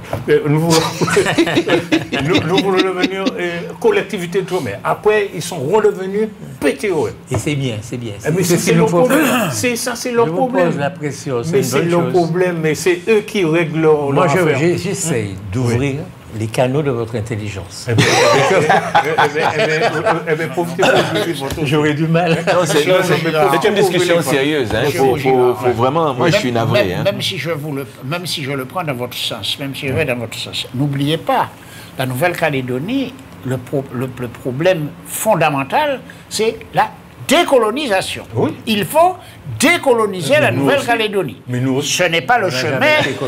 Attendez. On n'a jamais été colonisé. Ce n'est pas le chemin. Ce n'est pas le chemin actuel qu'on prend en France, de décoloniser la Nouvelle-Calédonie. Bon, en tout cas. Attendez, il faudra s'y mettre. Mais sur le congrès martiniquais, quand même, il faut qu'on y revienne. Bon, je suppose, il y a 2 jours de congrès. C'est pas pendant les... Même si vous me dites qu'il y a un ordre du jour, attendez, il y a quand même une réflexion approfondie sur ce qu'on va proposer. J'avoue ne pas savoir. Vous savez, vous? Non. Vous savez, vous? Non. Non, vous ne savez pas. Alors, ma question... J'ai pas l'ordre du jour. Attendez, je ne vais pas quand même aller très loin. Bon, moi, je suis actuellement, par exemple, il y a 2 choses qui pour moi sont importantes. C'est la situation sociale du département. Alors, est-ce qu'il y a une réflexion approfondie sur la situation sociale du département? Je ne crois pas. Je n'ai participé à rien, et pourtant j'y suis tous les jours. Je ne crois pas qu'il y ait une réflexion dessus. Sur le développement économique de la Martinique, je n'ai pas entendu que les gens se soient réunis quelque part, qu'ils ont décidé de faire ni sur le tourisme, ni sur l'agriculture, ni sur l'industrialisation. Je n'ai pas entendu ça. Bon, donc c'est pas en 2 jours que les gens vont chacun demander le micro et puis exposer aux Martiniquais ce qu'ils veulent. Donc je n'ai pas bien compris. Mais je crois que dans la tête quand même des gens qui demandent ça, ils considèrent que nous n'arrivons pas, comment dirais-je, à exercer. Ils demandent des pouvoirs normatifs. C'est-à-dire qu'ils considèrent que nous ne pouvons pas, avec les pouvoirs que nous avons, nous diriger nous-mêmes. Non, adapter les lois. Adapter les lois pour nous permettre d'être beaucoup plus efficients. C'est un peu ce que j'ai compris. Oui. Mais enfin, pour le moment, il n'y a pas de proposition. Vous en avez entendu? Mais je ne suis pas élu à la 7e. Non, mais sans être élu. Vous ne pouvez pas faire de proposition. Vous écoutez quand même. Oui, je peux en faire une tout de suite. Oui. C'est bon. On organise une filière de l'eau unique. Ah, c'est la seule chose que vous êtes Non, mais parce que c'est vital, monsieur Lancier. Une filière de quoi? De l'eau. Ah non, mais je le dis très clairement. On parle du développement d'abord, vous voulez une filière de l'eau. Vous rigolez avec ça, mais il a fallu que le préfet impose à nos 3 présidents de PCI de se mettre autour d'une table pour discuter qui va donner l'eau à qui. Vous vous rendez compte? Alors, ça veut dire, qu'est-ce que vous en tirez comme conclusion? Eh bien, j'ai honte. J'ai honte de ce pays qui est capable de se mettre ensemble pour décider un problème. Et donc, c'est encore pire sur l'autonomie, comment on va faire? Mais non. Ah là là. Non, mais vous avez... Vraiment, comme dit l'autre, vous n'avez pas de réparation. Hein. Mais non, mais c'est ce que vous expliquez. On peut pas vous réparer. Non, vu comme ça, je peux comprendre. Je peux comprendre ce qu'il dit. Moi, personnellement, je trouve que nous sommes dans une situation sociale extrêmement préoccupante et je crois que, enfin, je vis tous les jours que les structures que nous avons mises en place il y a 40 ans, il y a 30 ans, peut-être que sont un petit peu dépassées, mais dysfonctionnent. Les gens ne sont pas pris en charge comme il faut et je plaide pour qu'un jour on fasse ce qu'on appelle des assises du social pour bien pointer ce qui ne va pas et porter les remèdes. Oui, mais monsieur Montezum, ça, ce n'est pas une habilitation, ça. Non. C'est pas une habilitation. On l'a, cette habilitation. Mais oui, on l'a. C'est déjà de notre compétence. Donc c'est pas ça dont on a besoin. Mais je sais, mais on ne le fait pas bien pour autant. En décentralisation, c'est nous qui faisons ça. Moi, j'ai dit la dernière fois que s'il y avait une habilitation à faire, c'est une habilitation sur l'éducation et sur le pilotage économique de notre territoire. C'est là-dessus. Le pilotage économique. Oui, et bien sûr. Actuellement, il y a des choses que nous ne faisons pas et que nous devrions faire. Je trouve, par exemple, on parlait du pilotage entre l'éducation et l'économie. Nous en sommes arrivés au point où, je parlais des alternances. Les étudiants qui font à la fois l'alternance et qui sont dans l'entreprise, qui ne trouvent pas de stage. Qui ne trouvent pas de stage parce que les patrons, actuellement, on a diminué les contributions qui sont données, par exemple, à l'emploi de jeunes. C'est vrai. Si cette politique est pilotée de là-haut, comment est-ce qu'on fait? Comment est-ce qu'on gère ça sur notre territoire qui déjà n'a pas assez de travail? Comment on fait quand nous avons 25% de jeunes qui ne trouvent pas de travail? Si ces politiques-là, on les restreint d'un coup de baguette magique en hexagone et que ça a des implications sur la formation de nos jeunes sur le territoire. Comment on fait? C'est de ça dont il s'agit. Moi, je parle... pas l'argent. Oui, mais je parle en termes économiques, mais comment on dirige ça? Comment est-ce que nous orientons en réalité l'éducation de nos enfants et l'économie que nous avons sur nos territoires pour que nous fassions une synergie afin de développer autre chose que ce que nous avons aujourd'hui? C'est ça les vraies questions. Ça ne va pas se faire en un jour. Moi, je n'attends pas à ce que demain, il y ait une synergie complète, mais que nous aurions des orientations à 20 ans, afin que demain, on parlait tout à l'heure de nos étudiants en médecine qui se retrouvent en train de travailler à Paris ou en machin, plutôt que d'être sur notre territoire, et nous en avons besoin. Comment est-ce qu'on met ça en synergie? Comment est-ce qu'on fait entre notre université et ceux qui partent pour faire en sorte qu'ils reviennent? Ça se pilote, ça ne s'invente pas. C'est ça qui, moi, me dérange quand j'entends congrès, et derrière le congrès, je ne vois pas ça marqué. J'entends juste, on veut des habilitations. Oui, mais ces habilitations, ça veut dire quoi? Et c'est de ça que vous me posez la question. Et je crois qu'il faut discuter de ça.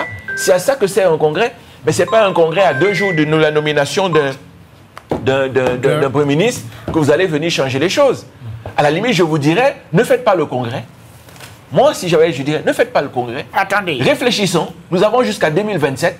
De toute façon, nous aurons une majorité sans doute à l'Assemblée qui va se dessiner. Espérons que nous aurons un poids comme nous l'avons eu en 2017, mais que nous avons bazardé. Parce que bien évidemment, nous n'avons aucune réflexion à 20 ans sur notre territoire, nous l'avons bazardé. Hein, au moment où on pouvait rassembler tous les élus ultramarins et en faire un corps de 34 élus pour pouvoir peser sur les élections, à ce moment-là, nous ne l'avons pas fait. Espérons qu'en 2027, nous puissions avoir un corps à peu près égal qui nous donne des instruments de peser sur les politiques sur nos territoires. Sinon, là aujourd'hui, je peux vous assurer, vous pouvez faire tous les congrès que vous voulez, vous n'avez aucune influence sur ce qui se passe au niveau de l'Assemblée. En tout cas, c'est mon avis, mon petit avis. Hein. Non, il était grand. Hein. Moi, je pense... Non, j'entends bien, juste un détail, parce que ça peut passer inaperçu, mais la question de l'alternance. Oui. Je trouve absurde, je trouve même scandaleux que l'on demande aux familles de rechercher l'entreprise pour mettre l'enfant en formation. Ça, mais donc, pour moi, c'est une totale aberration. C'est soit. Pourquoi? Mais non, mais écoutez, monsieur Laure, c'est vous qui avez beaucoup de connaissances financières. Vous allez trouver rapidement une entreprise pour vos enfants. Mais M. Goussonson... Je vous ai demandé pourquoi vous puissiez dire ça. Non, parce que c'est là que l'injustice sociale se reproduit. Absolument. Pourquoi? Parce que les parents qui ont les moyens, qui connaissent beaucoup de gens, etc., vont tout de suite trouver une entreprise pour placer leur enfant, tandis que monsieur, madame, monsieur... Vous avez complètement raison. Hein. C'est vrai. Non, c'est vrai. Vous ici, ça me donne raison. Oui. Donc les canaux sont débouchés. Non, c'est pas ça. C'est que comme ça, vous arrivez très rarement. Quand ça arrive, vous le soulignez. Je le souligne. Ce que je veux dire, alors je répète ce que j'ai déjà dit, il faut pour les dom-toms créer une structure qui n'existe pas, qui serait composée de représentants de l'État, notamment le préfet qui connaît bien la situation sur le territoire avec ses fonctionnaires, de représentants du peuple martiniquais, réunionnais, peu importe, chaque département, chaque région a cette structure. Et lorsqu'une loi intervient, cette structure se réunit et voit comment adapter cette loi à la situation du pays en question. Et puis, traite tous les problèmes qu'il y a à traiter. Mais c'est pas comme ça que c'était avant. C'est pas ce que c'était avant.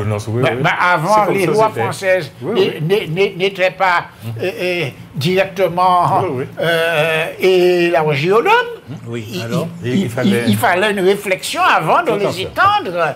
Une réflexion de qui?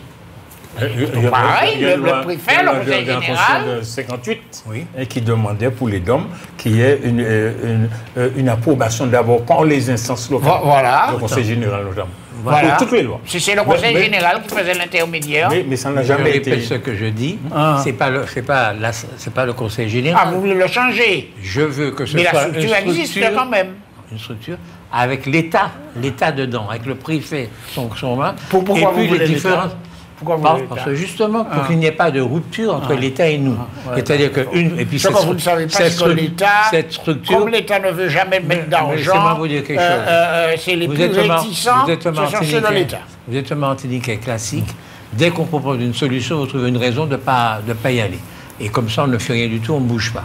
Et je pense que ce serait beaucoup moins lourd que de demander l'autonomie, de demander un tas de trucs, puisque ce qu'on veut, c'est simplement une adaptation des lois, de pouvoir nous-mêmes proposer des lois, et bien, créons cette structure qui nous permet de transformer les lois et d'en proposer. C'est pas très compliqué.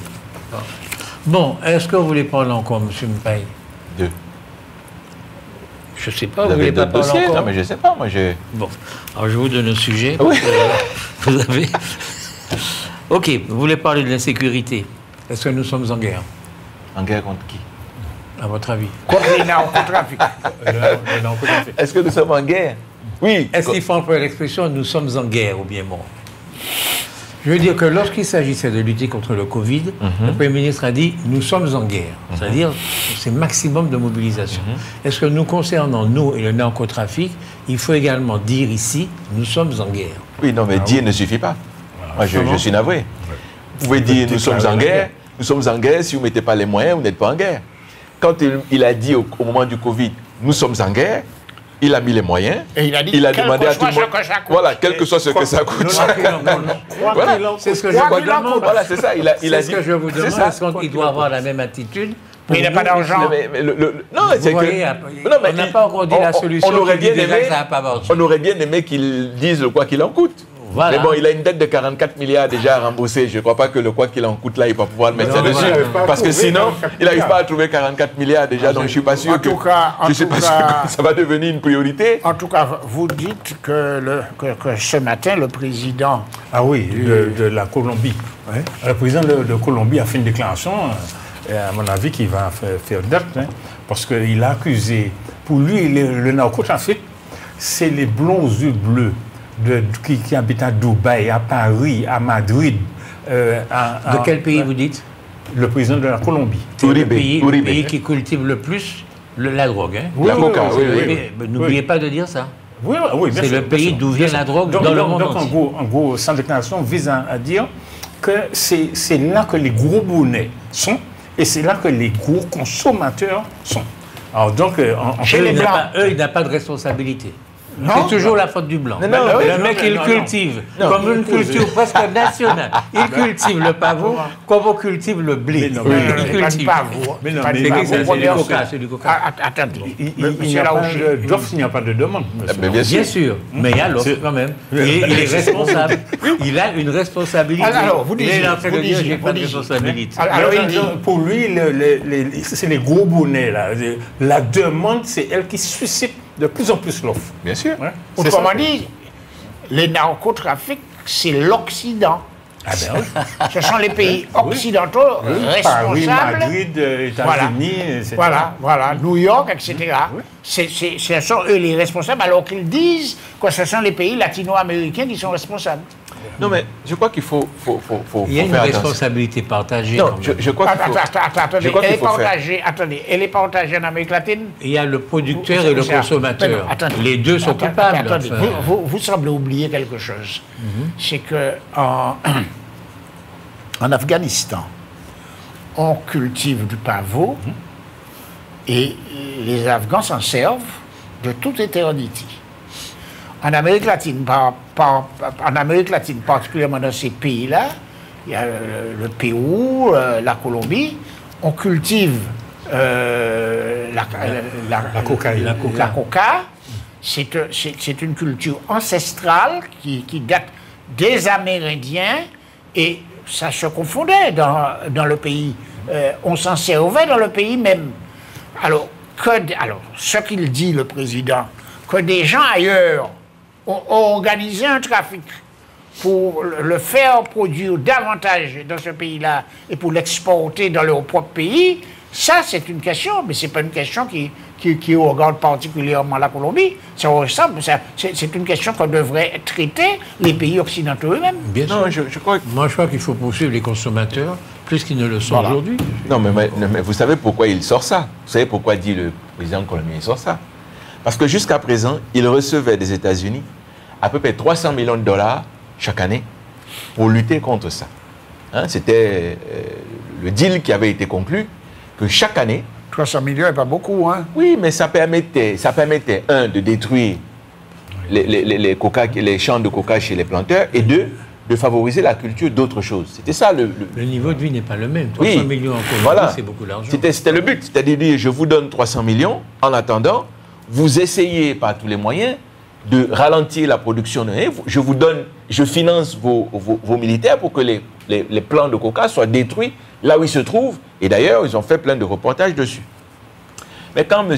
Trump, avec sa nouvelle politique qui est de dire on ne s'occupe plus de personne, maintenant on ne s'occupe que de nous, ils ont décidé de geler ces 300 millions de dollars qui sont alloués à cet État pour pouvoir combattre le trafic de drogue.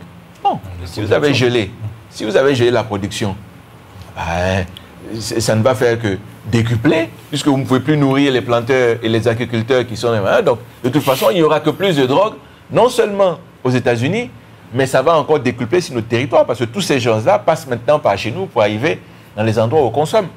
Donc, c'est aussi ça, derrière le discours du président, c'est aussi cette politique qui est de dire chacun se débrouille avec ses malheurs. Voilà. Monsieur Vaugirard, à propos de la drogue, vous y connaissez, vous? Non, je ne connais pas. Vous semblez plus expert que moi, monsieur Delancy. Non, je pense que la réflexion de Dr Mbaye me satisfait. D'accord. Vous voulez parler de la Kanaki? De la Kanaki, j'ai dit, pour la Kanaki, je reprends un peu ce que j'ai dit, parce que c'est pas très clair dans l'esprit des gens. La Kanaki est un pays à décoloniser, c'est sûr qu'il faut comprendre. Il ne s'agit pas de vivre ensemble. Alors, il y a un tas de gens qui disent il faut qu'on vive ensemble. Non, il ne s'agit pas de vivre ensemble. Il y a un pays souverain avec une population autochtone qui sont les Kanaks, et les Kanaks demandent à vivre chez eux en tant que souverains, pas avec... Est-ce qu'il y a des Kanaks hostiles à l'indépendance de la Kanaki? Bien sûr. Bien sûr. Donc, ce n'est pas tous les Kanaks qui demandent. Il y en a qui demandent, il y en a qui ne demandent pas. Quand vous êtes en Nouvelle-Calédonie, vous avez les Kanaks, vous avez les métis Kanaks, vous avez ce qu'on appelle les Caldoches, c'est-à-dire les anciens blancs qui étaient là, qui ont acquis des terres, et vous avez les métropolitains qui sont là. Les Indonésiens.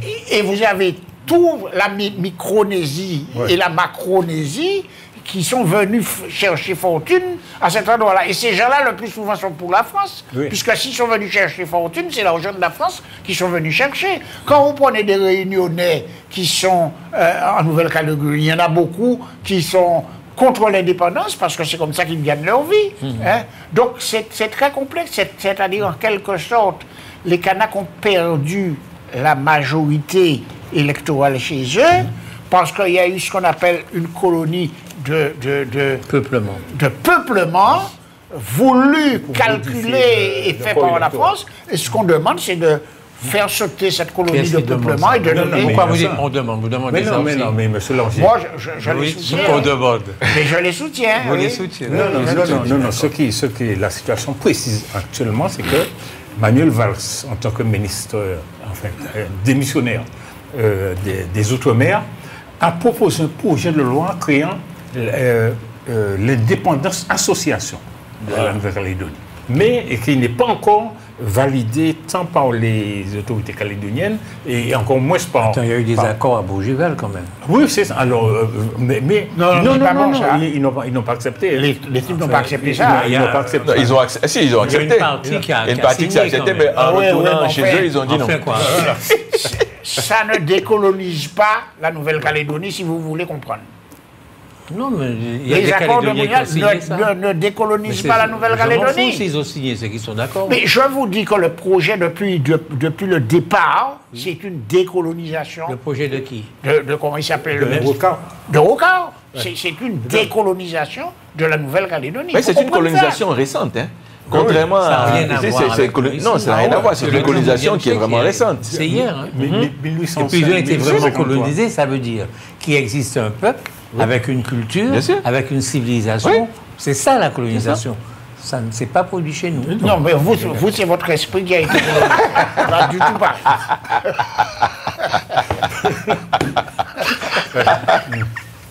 Donc il est très jaloux. Vous auriez aimé être colonisé aussi.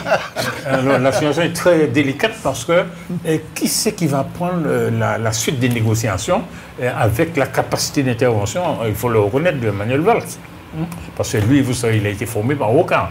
Au cabinet de Rocard. Oui, tout à fait. Donc, qui c'est qui pourra continuer ces négociations, ces délicates négociations? Et malgré les oppositions, parce qu'il en a des oppositions, hein, qui refusent absolument à ce que ça avance. La France est un grand pays qui a eu beaucoup de colonies. Elle a l'expérience et elle va arriver à s'en sortir. C'est ma conviction. C'est le français qui parle, n'oubliez pas. Excusez-moi. C'est le français de France. Le français de France. Vous pouvez faire ce que vous voulez, c'est un fait que la France est un grand pays. Moi j'ai juste dit c'est le français. Ça, je le dis. J'ai juste dit que c'est le français de France qui parle. Je ne sais pas pourquoi vous dites. Ensuite, quand nous sommes français, nous sommes européens. Oui, tout à fait. Nous avons intérêt, chaque fois que la France perd, nous avons intérêt à nous en désoler. Oui, parce que nous sommes français, que si la France gagne 10 000 euros, eh bien on a une chance d'avoir un petit peu d'euros dedans. Oh. Si la France perd 10 000 euros, on n'a aucune chance d'avoir. Mendiant. Oui, mendiant. Mais c'est pareil pour les Auvergnats, pour toute la France. Mais tendu. Oui, absolument. Est-ce que vous diriez mais tendu si un Auvergnat disait la même chose? Non, un Auvergnat, c'est normal. C'est normal.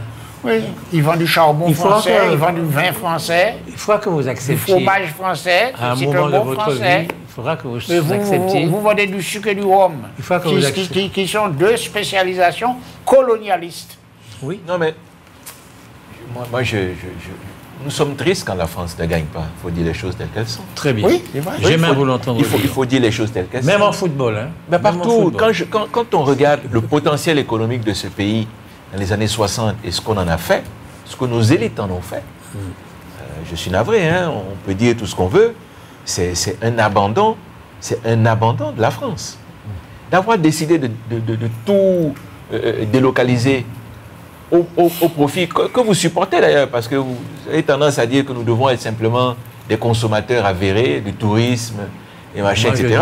Oui, je vous ai dit ça, je vous entends souvent dire ça ici, que l'IA va nous faire en sorte que nous puissions, que l'IA va faire en sorte que nous ne travaillions plus, que nous soyons assis et que ce serait simplement de siroter des verres au bord de mer, au bord de la plage, alors qu'en réalité, il faut justement mettre toute l'énergie de ce pays à la bataille qui sera la bataille de l'IA, qui pour moi est la bataille de demain, c'est-à-dire la contrôler.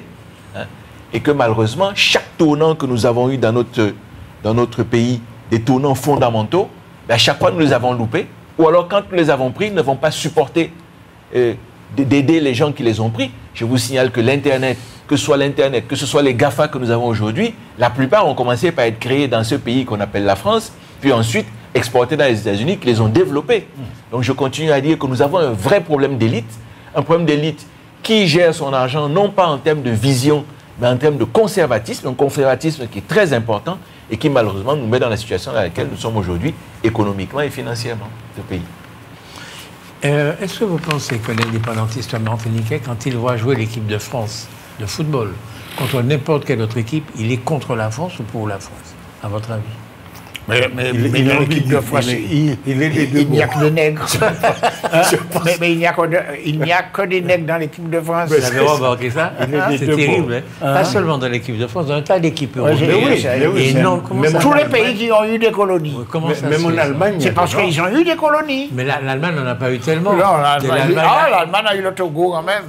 Ah ouais, le Togo. Parce que j'allais dire un peu le Cameroun, mais le Cameroun ne compte pas. Non, le Cameroun ne compte pas. Oui, mais le Cameroun ne compte pas, oui. Non, c'est le Cameroun et puis le Togo. Hein, oui, mais et puis le pays là, en bas, là, qu'ils ont massacré, là, il fait les premiers camps de déportation ont été faits près de l'Afrique du Sud. Près de l'Afrique du Sud, en Namibie. Voilà. Non, mais que l'Allemagne ait eu le Cameroun, c'est pas très valorisant, le Cameroun. C'est un pays central. Hein. Je vous signale que la plupart des chefs... J'essaie de l'attaquer là, je vous signale que non seulement nous avons eu les Allemands, mais c'est eux qui nous ont apporté la civilisation. Non. La religion qu'on appelle le protestantisme. Hein. Vous savez que les premières bases du protestantisme rentrent par le Cameroun. D'accord? Et puis, la plupart des chefs Douala, qui sont les chefs qui sont la première ethnie côtière, ont été élevés à la cour allemande, notamment un roi qui s'appelait le prince Douala Mangabel, qui malheureusement s'est retourné contre les Allemands en 1897, a été exécuté et fusillé au Cameroun, justement, du refus de la colonisation. Il s'est retourné contre les Allemands. Non, je n'ai pas dit malheureusement, j'ai dit malheureusement, on l'a tué. On l'a tué parce qu'il s'est rebellé contre... Et la colonisation allemande était différente de la France? Ah, elle était tout aussi dure. Hein. Il n'y a jamais eu de colonisation facile, que je sache. Hein. Non. Est-ce qu'il y a un ressentiment des Camerounais à l'encontre des Allemands? Non. Non, il n'y en a pas. Non, parce que cette colonisation s'est arrêtée lors de la fin de la Première Guerre mondiale, hein, en 1919, au niveau de en 1918, à la Société des Nations, et ça a basculé. D'ailleurs, ils ont essayé de reprendre lors de la Deuxième Guerre mondiale, puis finalement, ça a rebasculé côté français et anglais. Il y a des effets positifs à la colonisation? Non, jamais. Aucune. Je n'en trouve aucune et je n'en trouverai jamais aucune. Ok. Vous savez qu'on dit un effet, pas une effet, vous dites aucune. Ouais. Comme vous voulez. Je suis pas français, moi. C'est pas ma langue primitive. Vous savez, je suis Bassa d'abord, avant d'être français. Je parle d'abord le Bassa avant de parler le français. Donc j'ai droit à quelques erreurs. Et à la Martinique, il y a eu un effet positif? Comment? Et à la Martinique, il y a eu un effet positif de la colonisation? Excusez-moi, il n'y a eu qu'un effet positif. Il n'y a pas eu d'autres effets. Vous êtes content? Ah oui, très content. Très bien. Comme ça, vous pourrez m'attaquer. Et j'ai fait des petits laouchés. Ah oui, c'est une bonne chose. Hein. Des petits laouchés. Ouais. Merci. Oh là là, il va des Vous êtes perturbé, oui. Merci Jean-Michel Césaire pour votre réalisation. Merci Dr Mpaye de nous avoir accompagnés pendant cette émission. Merci d'être venu. Merci à toutes et à tous et je vous souhaite un bon week-end. Merci, Dr Montézu. Merci d'avoir été là. Merci et bonsoir à toutes et à tous. Bonsoir, je veux dire merci quand même. Bon, mais ça, on va dire bonsoir à M. Vaugirard. Merci d'avoir été là. Merci, M. Larcher, de m'avoir donné l'occasion d'éclairer sans chercher à briller. Mais quand vous éclairez, vous brillez sans le savoir, sans le vouloir. Non, je vous félicite pour ça. Enfin. Nous souhaitons un prompt rétablissement à Cindy. Elle nous a manqué et qu'elle nous revienne la semaine prochaine. Merci beaucoup. Docteur Mpaye, vous ne venez pas la semaine prochaine. Hein? Non. Et la semaine d'après non plus. Hein? Non. Tenez-vous bien. Hein? Je vais dans mon pays participer aux élections présidentielles. Ah, et vous êtes candidat? Vous avez... Pas jusque-là. Pas encore. Je vais m'assurer que les votes se posent dans de bonnes conditions. Voilà, il s'est trompé de mots. Il voulait dire pas encore, il a dit pas jusque-là. C'est pas encore, pas jusque-là. Parce que M. Laouché est persuadé qu'un jour vous serez Non, président. non, ça c'est faux. Ah, mais il est persuadé. Il est persuadé peut-être, mais pas de mon vivant, peut-être dans la mort. Non, depuis le temps qu'on vous forme ici, c'est pour qu'on soit les présidents un jour. Mettez-vous bien. Merci, à bientôt, au revoir.